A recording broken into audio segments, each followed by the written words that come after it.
Jadi kerajaan Daha dipimpin oleh seorang raja yang bijak bernama Raja Kertamarta.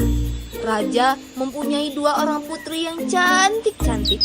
Putri pertamanya bernama Dewi Galuh, sedangkan saudaranya bernama Chandra Kirana. Berbeda dengan Dewi Galuh, Chandra Kirana sudah mempunyai tunangan. Sang tunangan merupakan putra mahkota dari Kahuripan yang bernama Raden Inu Kertapati. Suatu hari, ia berkunjung ke kerajaan Daha. Selamat pagi, Raja Kertamarta.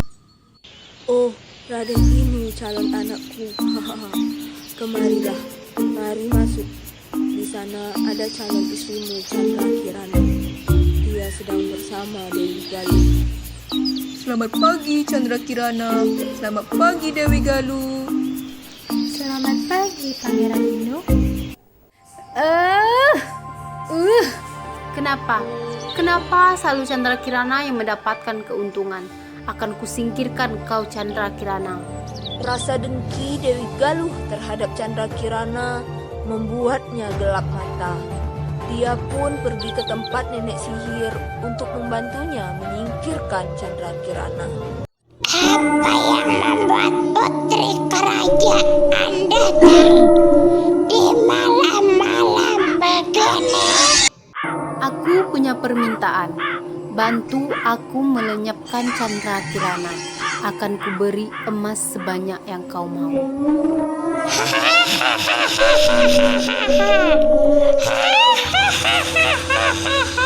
Nenek sihir menyetujui permintaan Dewi Galuh.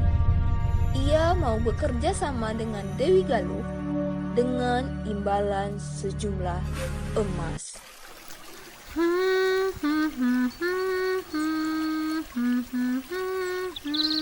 Hei Chandra Kirana, Oh, hei Kak. lihatlah kemari. Ini bunga yang dulu kita tanam.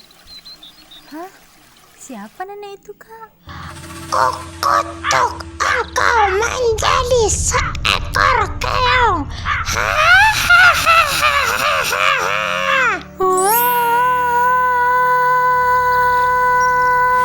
Tiba-tiba, sekujur tubuh Chandra Kirana diliputi asap tebal. Ketika asap menghilang, terlihat Chandra Kirana telah berubah menjadi seekor keong emas. Kutukan ini akan hilang jika kau bertemu dengan tunanganmu. Sebelum itu terjadi, kuenyahkan dulu kau. Akan kuceritakan pada ayah kalau kau telah menghilang. Wah! Kenapa kakak begitu jahat padaku? Apakah aku pernah melukai kakak?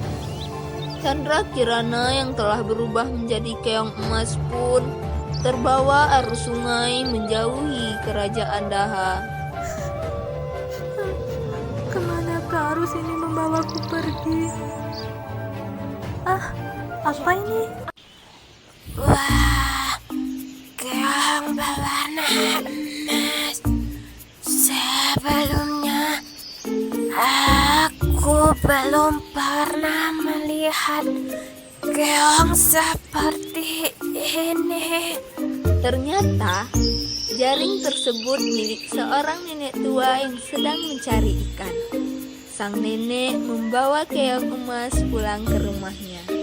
Ia merawat keong emas ke dalam sebuah tempayan. Tanpa sepengetahuan sang nenek, di pagi hari keong emas berubah menjadi manusia kembali. Hingga siang hari, Tak terasa hari sudah siang. Aku belum memasak untuk nanti sore. sang nenek pun pulang ke rumah. Betapa terkejutnya ia karena di meja sudah terhampar berbagai masakan yang enak-enak. Siapa yang telah memasak semua ini? Siapa yang telah menyiapkannya untukku? Paginya sang nenek kembali ke danau untuk mencari ikan. Lagi-lagi Ketika sang nenek pulang, berbagai masakan telah tersaji di meja makan. Penasaran, sang nenek pun memutuskan untuk pulang lebih awal dari biasanya. Keesokan harinya, ia pun mengendap-endap memasuki dapur. Terdengar suara seseorang sedang memasak. Sang nenek pun terkejut melihat gadis cantik sedang memasak di dapurnya.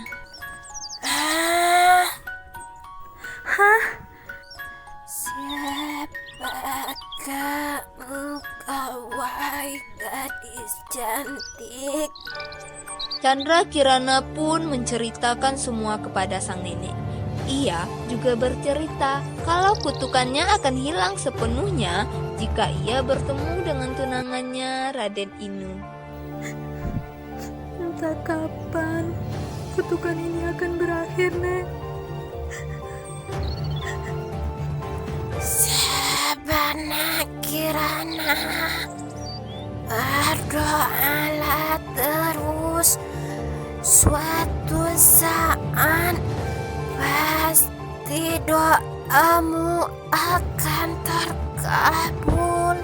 Sementara itu di kerajaan Daha, Raden Inu berniat untuk mencari tunangannya. Ia berpura-pura menjadi seorang rakyat jelata. Tenanglah Raja, akan kucari Chandra Kirana ke seluruh pelosok negeri hingga ketemu. Mendengar Raden Inu berniat mencari Chandra Kirana, Dewi Galuh memberitahukan hal tersebut kepada nenek sihir. Sang nenek sihir berubah menjadi seekor gagak hitam. Ia terbang mencari Raden Inu.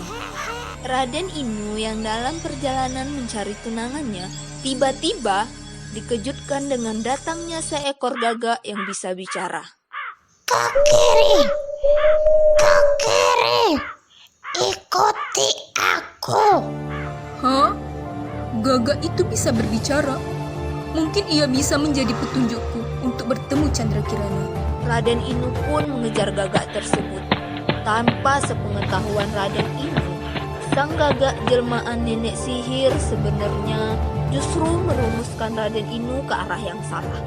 Di perjalanannya, langkahnya terhenti saat melihat seorang kakek tua tersandar di pohon terlihat lemas. Kek, apakah kau baik-baik saja?